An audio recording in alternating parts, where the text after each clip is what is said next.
আজকে বানাবো গাটি কচু দিয়ে চিংড়ি মাছ। তো তার জন্য এখানে কড়াই বসিয়েছি আর কিছুটা পরিমাণ সরিষার তেল দিলাম। দিয়ে মাছটাকে আমি নুন হলুদ মেখে রেখেছিলাম, মাছটা ভেজে তুলে নেবো। আর চিংড়ি মাছ বেশিক্ষণ ভাজতে হয় না, ভাজলে চিমড়ে হয়ে যায়, ভালো লাগে না। তো কিছুক্ষণ ভেজে আমি তুলে নিলাম। তারপরে সামান্য আর একটু তেল দিলাম, দিয়ে এখানে হাফ টিস্পুন দিলাম পাঁচফোড়ন আর একটু কুচনো রসুন আর 2-3টে কাঁচা লঙ্কা। এই ফোড়নটা ভাজা হয়ে গেলে এখানে দেবো আমি ছোটো চামচের 1 চামচ হলুদ গুঁড়ো, লঙ্কা গুঁড়ো, ধনে গুঁড়ো আর জিরে গুঁড়ো। ব্যাস এতটুকুই মশলা লাগবে, আর কিছু লাগবে না। এটুকু ভেজে টেজে নিয়ে আমি কচুটাকে কিন্তু সেদ্ধ করে রেখেছি, আগের থেকেই সেদ্ধ করে ভালো করে ছুলে নিয়েছি।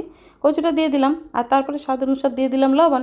লবণটা তো লাগবেই, যে যেমন খাও, বেশি খেলে বেশি, কম খেলে কম, নিজের আন্দাজ মতো লবণটা দিয়ে তারপরে আমি মাছগুলো এখানে দিয়ে দিলাম। দেওয়ার পরে কিছুটা পরিমাণ জল দিব, একটু ঝোল করব, আমার আবার ঝোলটা খেতে ভালো লাগে।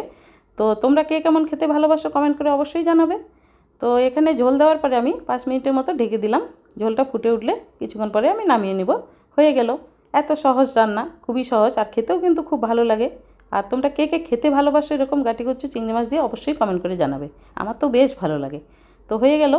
তো এই রান্নাটা যদি তোমাদের ভালো লেগে থাকে তাহলে লাইক কমেন্ট শেয়ার অবশ্যই করবে। আর যারা সাবস্ক্রাইব করে নেই, সাবস্ক্রাইব করে পাশে থাকার বেল আইকনটা প্রেস করবে, নোটিফিকেশন তো তাড়াতাড়ি পৌঁছে যাবে। আর আমার রান্নাগুলো কেমন লাগছে কমেন্ট করে অবশ্যই জানাবে। দেখা হচ্ছে কালকে।